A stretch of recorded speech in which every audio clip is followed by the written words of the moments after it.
Here we go. So let me introduce to you Farah. She graduated in '09, so she is one of the Pacific alumni family members. And so as we already said before, we worked with Klinker Brick to get our first run of our 1851 Tiger Vines wine, which was really delicious and really great. And so we are back over at Klinker Brick, and we're actually in the tasting room. I know for me, that's a very familiar sight, a very happy place to be.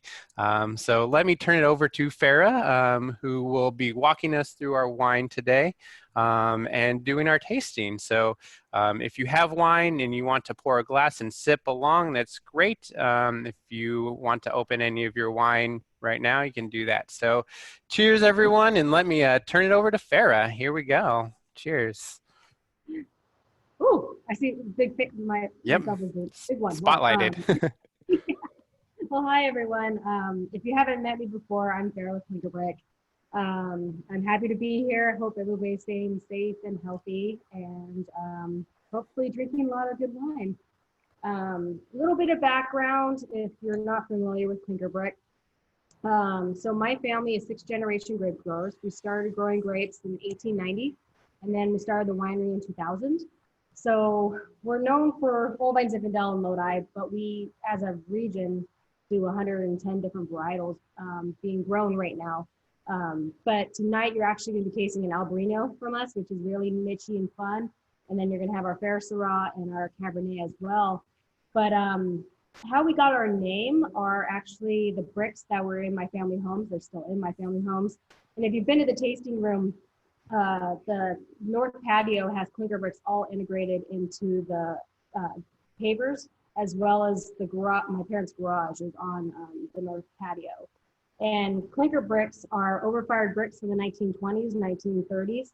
They got burnt and bubbly at the bottom of the kiln before kilns were electric. So it was a way of tying in the family name and being different, not just having our last name on the label. And so it was kind of a fun way to be a little nichier with our label design and have a bright, beautiful label. But yeah, so that's a little background on our winery. And if you have any questions during this time, please don't hesitate to ask them. Actually, stand up. But yeah, no, we can go into the wines and start talking about them. If you don't have the wines, it's okay. But if you're just drinking any type of wine, that's great. And so we'll start with the Albarino. If you haven't seen the Albarino label, this is the Klinker Brick Albarino. We've been producing it since 2014. It is kind of a nichier wine to Lodi. We started in 2014 and worked our way into trying different things with it because it was a really big fruit-driven style wine. I'm actually going to go outside. Big fruit-driven style wine. You're going to walk with me. All right, we're going on a tour. I'm getting hot. Yeah, so it's a big fruit-driven, used to be a big fruit-driven style wine and on the 14 vintage. But now we kind of gotten it to be a little bit more of a higher acid, a little bit brighter fruit, not as big on the fruit as the 14 vintage. And so now it really has that balance that you haven't seen in like the older vintages of ours.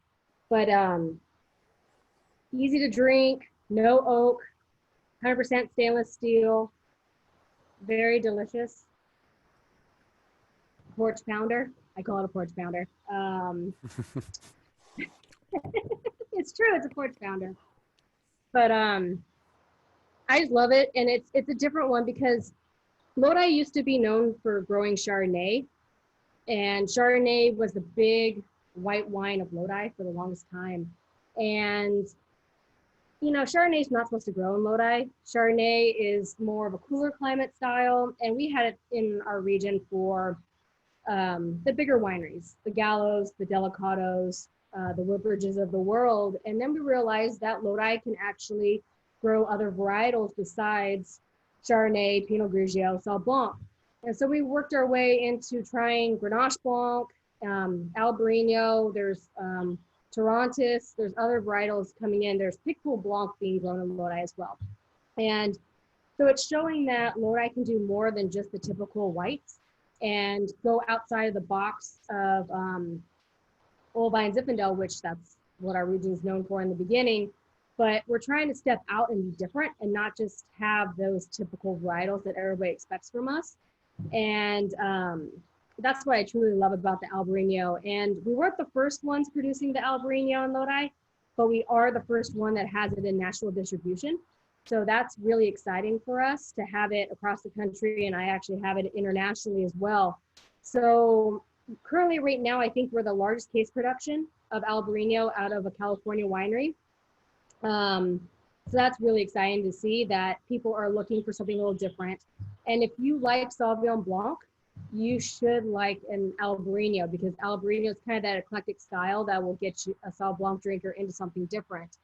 And it's just so fun to like taste those more niche eclectic varietals and see something different. And if you do come to Lodi, if you're around Lodi, you have the opportunity to taste so many different wines, and it's so much fun because some other regions you only get only 5 different varietals all the time, and you can go to multiple tasting rooms here in Lodi and see different varietals of each one. So I do love our Albarino. Has everybody had the Albarino before? Oh, I can't see everybody, but I'm assuming everybody, most have. Yeah, we're seeing some head shaking and some thumbs up. And then I just had another question come in right here. So what other whites are you currently bottling? Or I shouldn't say currently bottling, but have you bottled? We are currently bottling, we have a Grenache Blanc, and then we also have it's very limited. We don't produce much of it. It's about 80 cases. It is a German blend. It is a Gewürztraminer, Weißburgunder, and Rieslaner blend. So Rieslaner is Riesling and Sylvaner blend, and then Gewürztraminer is its own varietal, and then Weißburgunder is Pinot Blanc, a fancy term, German term for Pinot Blanc. There we go. All right. So that's on the sweeter side. So if you like a little sweetness, that's the one for you. All right. So you mentioned Albarino being a little bit more niche-y. What type of food would you pair with it? Since people, they hear that you pair wine with food, right? And you bring out some of the flavors. What would you pair with your Albarino? Oh man, I would probably pair it with seafood. That's probably the easiest pairing. It pairs well. One of my favorite pairings I've ever had with our Albarino was I was back in South Carolina, and we had the opportunity to have these like fried oysters that had like a creme fraiche on top, and it was delicious. Like, I don't like fried oysters, but it perfectly paired. It took, because of that acid in the Albarino, you can get kind of a fattier fish or a fried fish. Anything with a little extra fat, it can hold up to. So it does pair well with chicken or cheeses as well, but I would go with seafood first and foremost.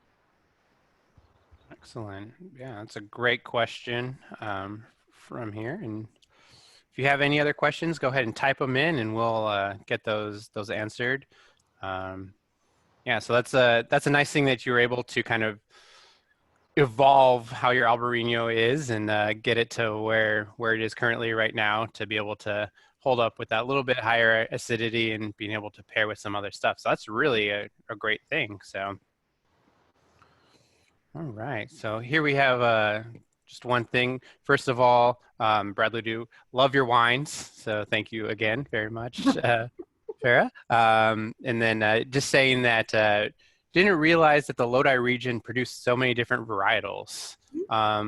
Do most or all of the grapes from your wines come from the Lodi region, or do you import them from certain appellations?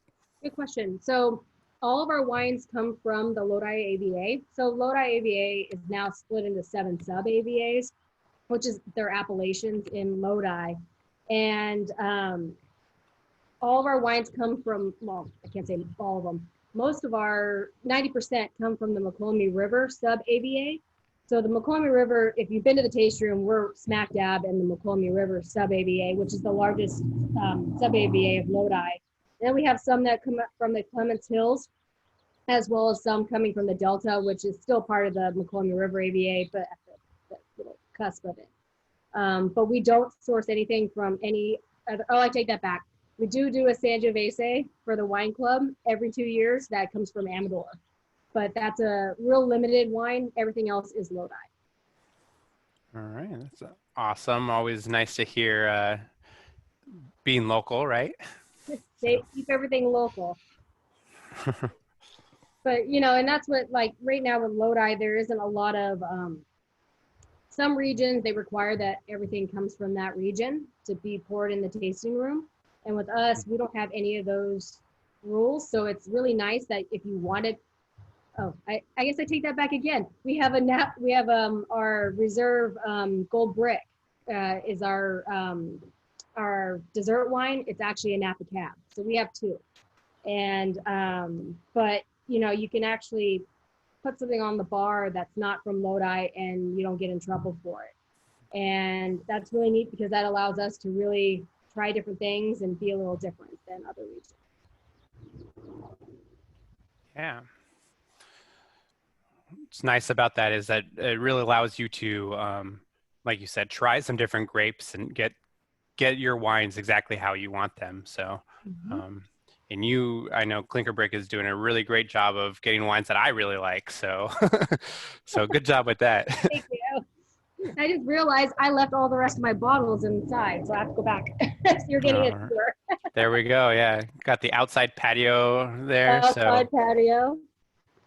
So it's ready for Definitely. when we reopen. There we go. Yeah. Like I said, I'm seeing quite a few people outside right now enjoying the weather, so that's nice. So I know, I can't wait to have everybody back. You know, we're hoping we're reopening or pretty soon, I hope. That's what the biggest thing. Right, yeah, we all hope as well, right? Got our rules and regulations, so next step is to be approved for it. Mm-hmm. All right. I don't know which one I'm going to go to next. I am going to go Cab. So Cabernet. So if you haven't had our Cab before, this is our Klinker Brick Cab. If you've had it before, prior to this is the 2016 vintage. If you've had it prior to this, it was in the same bottle as the Klinker Brick Old Wine. So in 2016, we decided to change the label to be a little classier, a little more elegant, more of a cab style label. So it still has the Klinker Brick theme, but a little different from the Klinker Brick Old Vine, which we wanted people to think about if they saw the Klinker Brick on a shelf, like why is Klinker Brick Old Vine Zin on the shelf or in the cab section, and it didn't really work out that way. So we decided to redesign it. But the Klinker Cab is the 16 vintage is our first vintage of estate fruit. And so with the estate fruit, it has a lot more elegance than the 14 and the 15, which are our other two vintages. And so it is aged in French oak and for 16 months and has really nice fruit, but then also has some nice acid and some structure as well, because with Lodi Cab is going to be more fruit driven besides a Napa Cab or a Paso. And, you know, we wanted to be a little different. Lodi will never be a big Tannenbaum cab. And we really wanted to show that Lodi can be a user-friendly cab, not that big, I need a big old steak with it. And so a couple of years ago, we realized that we've been growing cab for 25 plus years. And then we decided to start the Cabernet program because we can hit a price point. The cab hits under a $20 price point on the shelf. If you see it at a grocery store, it could be $15.99 around there. Tasting room, it's at $19. And it really packs a punch for the price point. And from other regions, you don't see that price point and that quality. You see about $25 plus is what they're charging. So Lodi is really coming in and showing a different style, a little different quality a little different than other regions. And so it's really neat to see that more and more people in Lodi are growing and bottling Lodi cab. Yeah. Well, that's really cool that it's an estate cab as well. So that's all grown there. How much cab how many acres of that do you grow if you're doing that as an estate cab? So our estate Cabernet is a 35-year-old vineyard and about 20 acres. So it's not big. We have acreage that goes from 4 acres up to 50-acre parcels. We currently, that went into another answer. We actually farm and manage 650 acres. We own 150 acres. So currently we own Cab, Syrah, Albarino, and some Zinfandel vineyards. And then the rest we actually farm and manage for other growers that actually were my grandparents' friends that the kids didn't want to farm. And so my dad took over and started farming for them. So it's a way of keeping the control, even though they may not be ours. We're pretty much leasing the property. And so we do the farming and then we buy the grapes. So it allows us to keep that control compared to some other wineries. Okay, yeah, so that's a good thing to know, right? You're still involved in the whole process, and so speaking of that process, what is kind of the process for that estate cab from kind of start to finish? How long does it take to like when do you start picking the grapes? How long does it stay in the barrels? Just kind of the whole thing for that estate cab that we're tasting. So the estate cab, it usually, so our harvest starts in July for whites and goes to November for our dolcetto, which is takes the longest to go to get picked. I would say the cab is around October. We're picking it, maybe early November, and then it goes in, gets crushed, pressed, then goes in for fermentation for about 3 weeks. And we do a lot of barrel fermentation. If you're not familiar with barrel fermentation, it's a more expensive way of fermenting. Usually a lot of wineries, a lot of bigger wineries will ferment in tank because they want to keep the cost down. And we really feel that fermenting in barrel is a little more structure, a little more bang for your buck, and shows a little bit more quality. So we kind of blend the stainless steel fermentation with the barrel ferment. And that's for about 3 weeks. And then it'll go into barrel for 16 months. And we do 50-50 new and used. So you're getting that new French oak and you're getting that old, when I say used, it's neutral oak. So you're not getting too much oak on it. And we also reuse our barrels. A lot of wineries will use the barrels for one time, which is, new oak, and then they get rid of them. We will use our barrels for almost 5 years. And what we do is we restave them. So restaving is we're putting pieces of oak into the barrels and reusing them. So we're really big here at Klinker is reusing and being a little more environmentally friendly. And to go back to the Albarino, the Albarino is grafted over from Chardonnay rootstock. So we didn't rip out a vineyard to plant the Albarino. We reused the rootstock and we reused all the steel. So it's a way of getting, with the Albarino, getting a little bit more, getting production in 2 years instead of 5 years, and also being more environmentally friendly. And with the cab, we also reuse the barrels, so we're not always using new barrels. Great, yeah. Being green, I can drink to that, right? Everybody needs to get green. All right. Then we have another question on here. Says someone loves your old ghost. How did that name come about? So Old Ghost is our Reserve Lodi Zinfandel. We released it in 2003 was the first vintage. And how the name came about is my dad was in one of the vineyards about 5 o'clock in the morning, and he said, it looks so ghostly and eerie because it was a 110-year-old vineyard. The ghost vineyard is no longer with us, but he was out there and the Tule fog was rolling in and it was dormant. And so they looked really eerie, and he was like, man, it looks like a ghost is farming this place. And just that represents the old vine zins and how they're struggling to survive. low yield. So our old vine Zin vineyards go from 4 ton to a quarter ton of the acre. So, it was kind of represented how those old vines are. And just a little bit about the Ghost. The Ghost is, we pick one vineyard every year to go in the Ghost. So it is a style of wine. So we're looking for more elegance, a little more layers, a little more tannin to it compared to like our Klinker brick old vines in, which is a big fruit bomb. And it kind of shows that you can make old vines in a different way than what most people are used to out of Lodi. So hopefully that answered the question. Very cool. Very, very cool. Yeah, and if that did not, please let us know and we'll ask again. But very, very awesome story. It's always nice to hear why things were named and how they were named and kind of the stories behind it, because there is always so much that goes into winemaking. It's a science and an art, and it's all blended together. So it's true, and we got a lot of stories here at Klinker Break. Almost every wine has a story. There we go.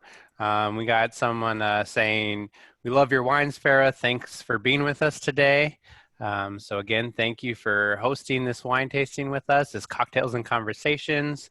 Here we go. We have another question. How do Pinot Noirs do in Lodi? So you talked about different grapes growing better in the area. I know a few Pinot vineyards in the most western parts of the AVA. Mm-hmm. Correct. So you must know, whoever has that question knows Lodi.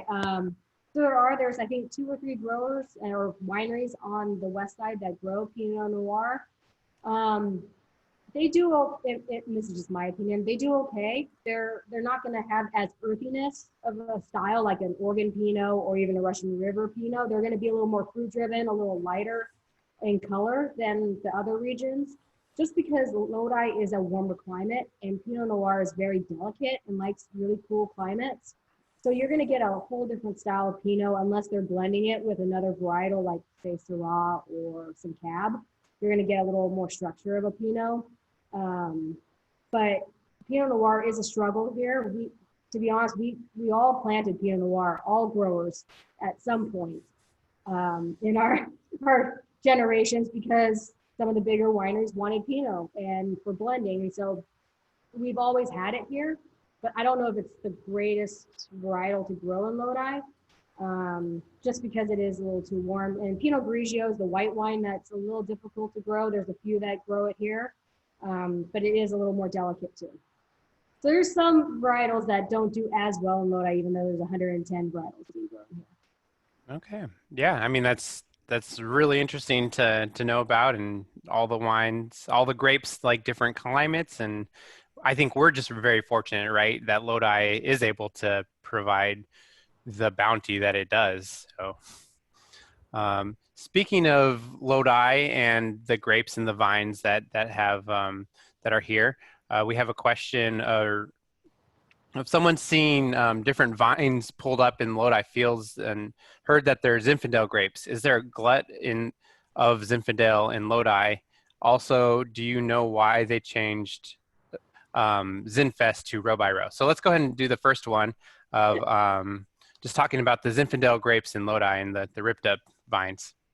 So the ripped up vines, they're most likely Zinfandel, or they could be older Cabernet vineyards, because Cabernet vineyards don't last as long.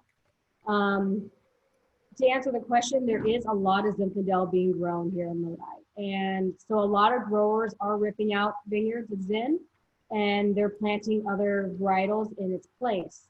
So it's really neat to see that, because like they're getting a little more innovative, because Lodi has 40,000 acres of Zinfandel planted. And so now we have a lot of growers that are looking at planting Grenache Blanc or Grenache or Mourvedre or Carignan instead of those Zins. So it's kind of an organic thing that's happening, just because there's been a saturation of Zin and Cab for so long.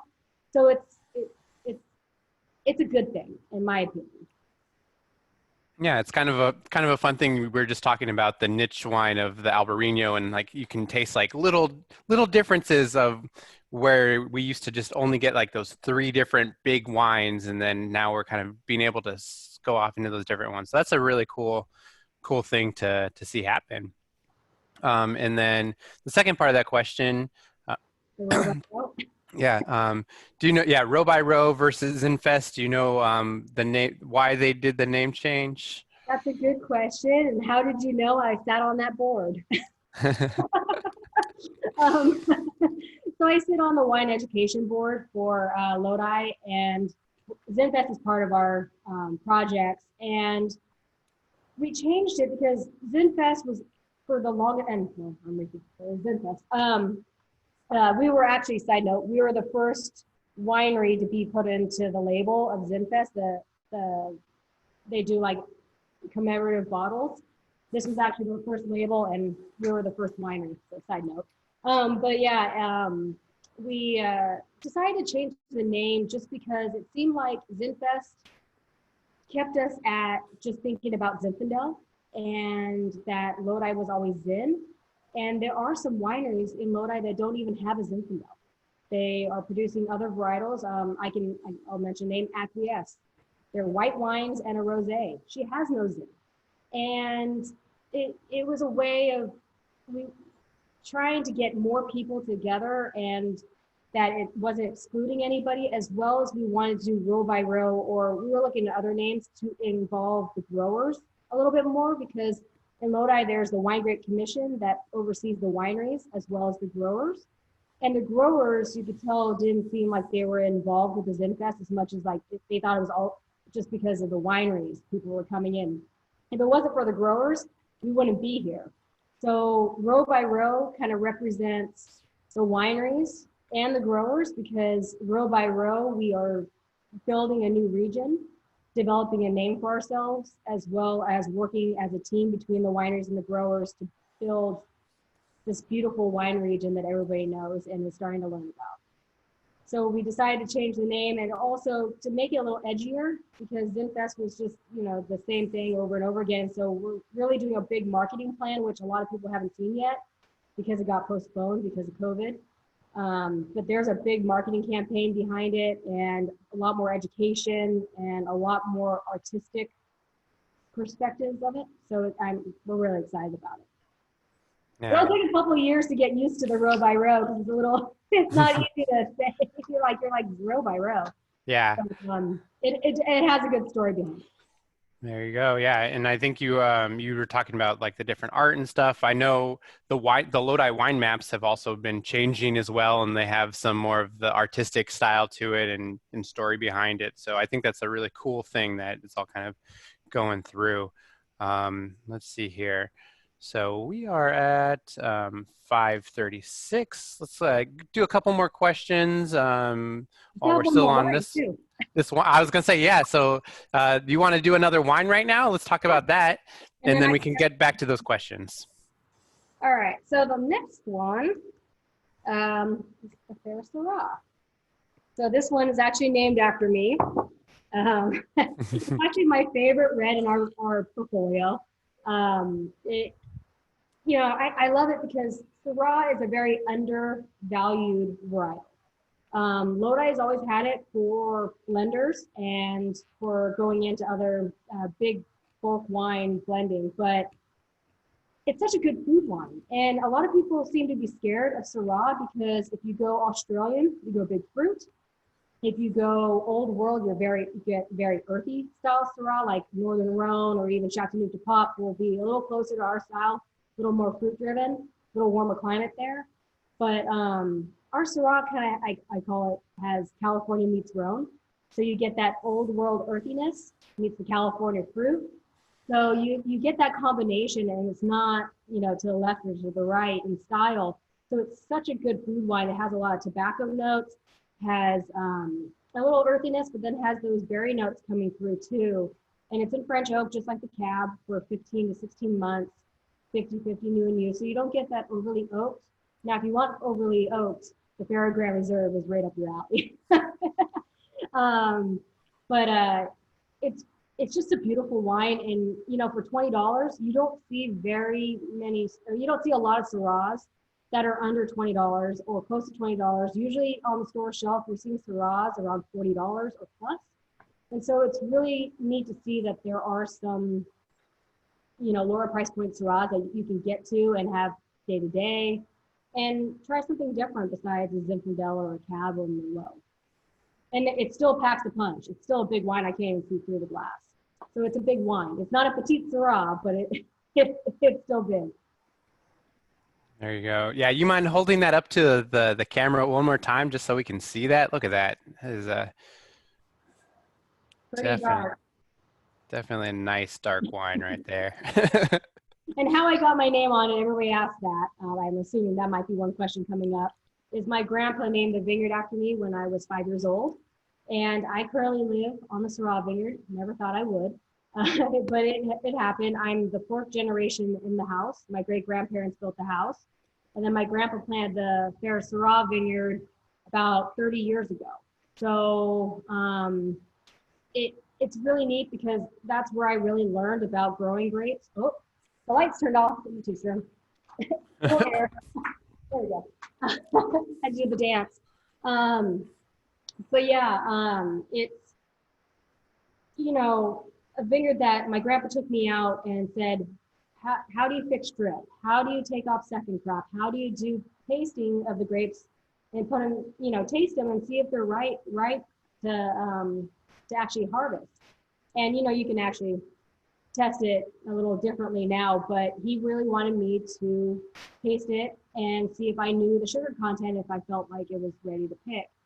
And after I, you know, was with him for a couple of years, he said, I think she knows a lot about this vineyard, and it became the Fair Vineyard. And if you have seen the bottle, it actually has an accent over the A, so it's actually the Farah Syrah. And my nickname growing up, my 4-H leader nicknamed me Farah, and so Farah Syrah stuck. And so when my dad decided to put in the bottle in 2001, it was the Farah Syrah, K Syrah. He liked the theme, he liked the rhyme. So that's kind of how it came about. And yeah, it's been fun to have my name on a label, and it's my favorite just because I love Syrah.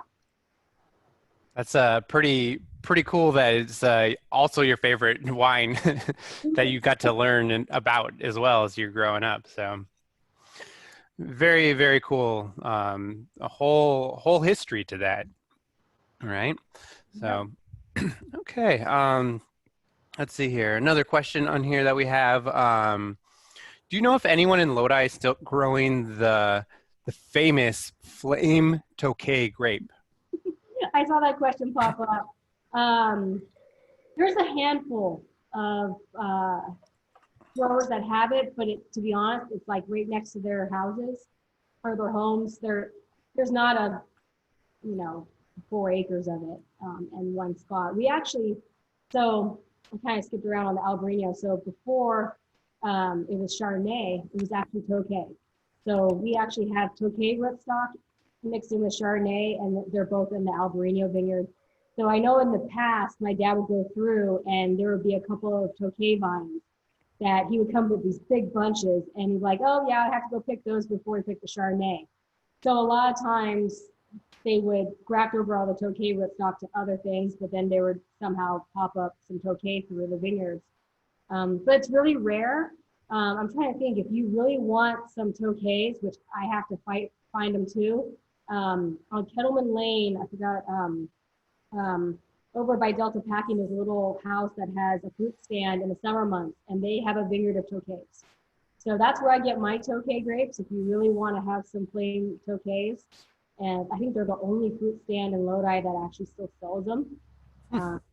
So they're right by the railroad tracks if you're coming from 99 East on Kettleman Lane, and it's right before the railroad tracks, and you just turn in. It's a 2-story house, and they'll have Tokays there probably around July or August if you're curious. But they're delicious, and if nobody knows what they really are, they're like the Golden Globes or the Flame Seedless, like on steroids. They're delicious, but they have big old seeds in them that are really difficult to eat, and nobody really wants seeds anymore. I still think they're the best thing ever, but seeds are a little difficult. Yeah, there we go. We got some insider information of where to now find I'm not some going to of be able those. to find them. They're all going to be gone. Yeah, right. You're gonna go there now and be like, "Oh, someone just bought those." I think it was Kelly Page. She just bought them all. I'm going to call you, Kelly. So, Yeah, well, thanks for sharing that with us. Let's see here. We got some more questions in here. Um, so one of the questions here is, do you know if Row by Row will also have a concert series? Going back to the Row by Row. Um, I don't know. I know it's come up in conversation that we would potentially do a concert series. I know also there was going to be multiple wine dinners and other events leading up, and also like on Saturday and Sunday. Uh, I'm not sure. That's a good question. Well, I sit on the board. I can bring it up. Right? There we go. It's postponed for a year, so We can we'll talk have to about it. happen.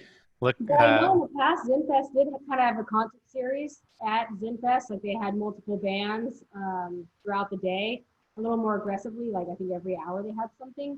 I don't think they do that right now, so that's a good question. okay. It, I think we do need a couple more concerts here.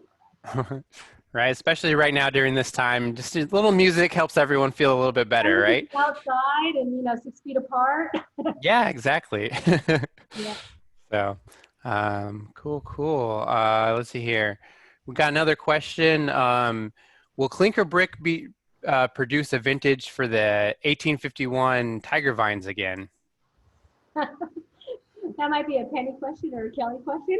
I hope. No, it's not actually. um, People I just hope. liked it. I hope so. It was great to be asked to be the first winery. It was an honor to do that, and to be asked, it's great. And we love to support UOP, and of course, there's so many alumni wineries from UOP, which I remember going to one of the first Kelly, the first time I met you. I think I was actually in my senior year of college at UOP, and that was the first tasting we did for the homecoming week. And, there's only a handful of wineries. And now you go to homecoming week and the big wine tasting event, there has to be 30 wineries or more. And so you could tell that UOP and Pacific, there's so many local people that have gone to UOP and now are in the wine industry. So I have to let other wineries have a chance, but I would be happy to come in whenever.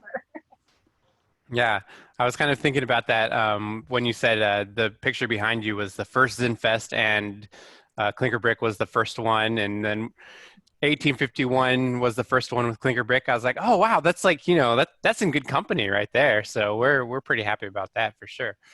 So um, let's see here. Another question about wine and bottling. Do you have a preference between cork or screw top for wine bottles and wines, or what's the difference in those? Wow, there's some good questions here. So on the white wines and the rosé, we do screw cap just because they are not wines you want to age. Usually a white wine or a rosé is more, you want to chill it and drink it fast and pour it out. So you don't want, we prefer not to have cork in there because also with cork, natural cork, you can have cork taint, which is oxidized. And with a white wine, you really don't want that. You want it to keep it perfectly sealed. And then with the reds, we have a combination of traditional corks. So the two wines you tasted tonight, actually, sorry, like no movement. So they're all censored. So both the red wines you tasted tonight have real cork. But in like our Klinker Brick Old Vine, we do it's called the Noma cork, which is actually made out of sugarcane combination. And so we'll use a synthetic cork, like a Noma cork, for the wines that we know are going to be consumed faster, but they're also not going to allow cork taint.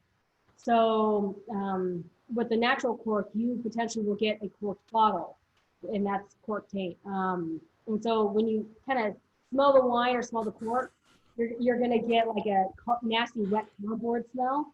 And so that's a bad bottle. And so we're trying to figure out the way to get around that and not have a ton of bad bottles. So it's a way of going into different ways and also being a little green about it, using sugar cane instead of cork, because cork trees take a lot longer to grow than sugar cane.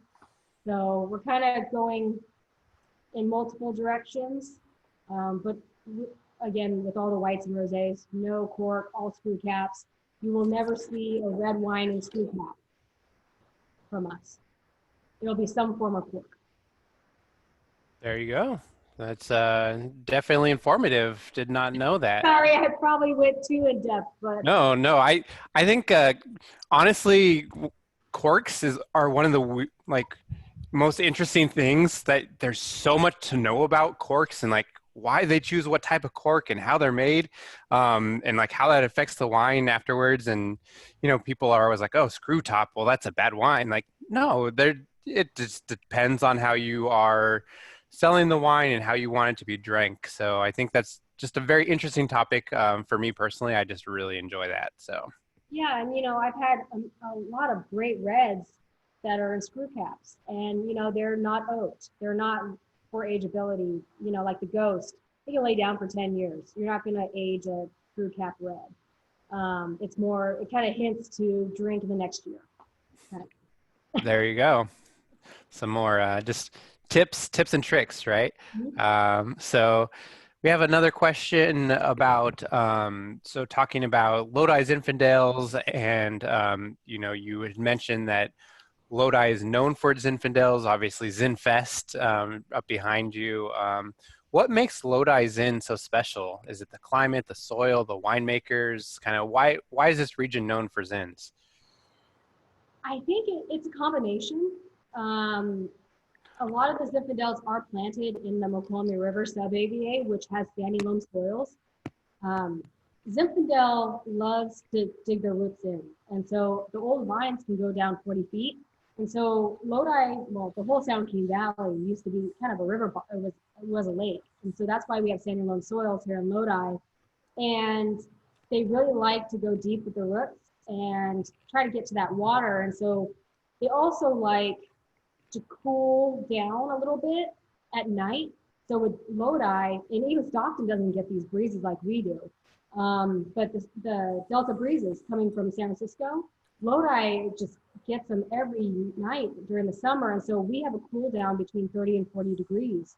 And so Zinfandel really likes to heat up during the day and cool down. And that allows them to have long hang time too. So I think it's a combination of being kind of the perfect area. We are the Zin capital of the world with 40,000 acres out of the 110,000 acres planted in Lodi are Zin. So I think it is a combination. There is some Zinfandel being planted in the Clements Hills and Slough House with some clay, but it brings on a little different characteristic. But I really believe that the Zinfandel really loves the Mokelumne River, sandy loam, a little more breathability. Very cool. Yeah. Yeah, and Lodi definitely has lots of different grapes, and Zins are definitely one of the top ones. I think we've gotten to everyone's questions. Let's see here. There's one other one. So you had mentioned, and I'm going to pronounce this wrong, Carcian, huh? Yeah, yeah, Carcian. So could you talk about just the development of how that happened for you? Yeah. So Carignan, we've had Carignan for a long time. Our vineyard is 109 years old, and so Carignan, Alicante Boucher, I'm trying to think of some of the other ones. Petit Syrah's pretty old, but Cinsault is the other old one in Lodi. The oldest vineyard in Lodi is Cinsault. It's 135 years old. Those were all blender grapes. And so our Carignan went into big blends because they do have, the Carignan will have a little more acid that a lot of Lodi wines don't have. We carry a lot more fruit on them, like I mentioned earlier. And so this Carignan vineyard, we were just selling it off to go into blenders. And it was really sad because it was a beautiful varietal and beautiful vineyard, but nobody really wanted Carignan. And Lodi as a whole, we started 20 years ago, so this is our 20th anniversary as a winery in bottle. But when we started the winery or the tasting room in 2011, you could tell, like when we started, we had the old Ghost, the old Vine Zin, and the Syrah. So when you open a taste room, you want to have different varietals, different fun things for people to come in and see. You know, you had distribution first in the tasting room. So people are like, well, what do you have that's different that I can't buy in a grocery store or at an independent retail shop? And that's when, and I actually started the tasting room for us. And so I was like, Dad, I need more wine. And so he's like, well, what do you need? I said, I want some niche varietals, and I also want another, you know, single vineyard Zin where the Marissa vineyard came into play. And he goes, the Carignan vineyard that we have is delicious, but people need to be educated on it. And so, you know, we put in a bottle, and it became wine club only for a couple of years, just because it was a little nichier, and he wanted to be able to educate people about it and take time to educate, because it's a little lighter in alcohol, has that acid and that fruit, but it's a little lighter, like you can see through it a little bit. And now it's become one of the most popular in our tasting room of our Diamond series. And now more and more wineries are bottling Carignan, Cinsault, Alicante Bouschet by themselves, because the consumer now is looking for those single varietals that almost went extinct because nobody wanted them. And so they were going to rip them out and plant more Zin and Syrah. And it's really good that the wine industry and the tasting rooms came into Lodi, because people started asking about the niche varietals of reds, and it saved them. And so that's kind of how our Carignan came about. And now it's gaining popularity. There's people asking about it across the country. So it's really showing that Lodi is more than just Zin. And, you know, a 109-year-old Carignan still going. You'll never see that again. You know, you'll never see old vine Zins again of anything. So Carignan, Zinfandel, once they're gone because, you know, they're not dry farmed anymore, because the water table is dropped, and so we're drip irrigating or flooding. And so those old vine Zins and Cinsaults and Carignans, they're dry farmed right now. And once they die off, you won't see that type of vineyard anymore, which is sad. It's really sad. Wow. But, yeah. Wow. Yeah, that's a bit about Lodi, those old vines that, you know, you can't dry farm anymore. There you go. That's something that's lots of information here. I think we've gotten asking questions. I'll give you all the answers. Yeah, no, I think it's been great. I think that goes to show just how educated our alumni group is, truly. I mean, that they're able to ask such good questions, and that just the answers that you've provided have been really informative. It's been really, really great. I won't lie. This is the most intense or educated questions I've been asked on any Zoom meeting in the last 3-4 weeks. So great job, alumni. Yeah. Well, I mean, it's finals time for the students, so we might as well put you through your paces as well for finals, right? Exactly.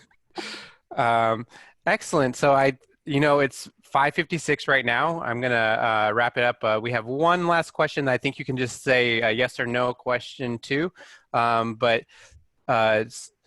love sparkling rosé. Will you be continuing your sparkling wines? We are.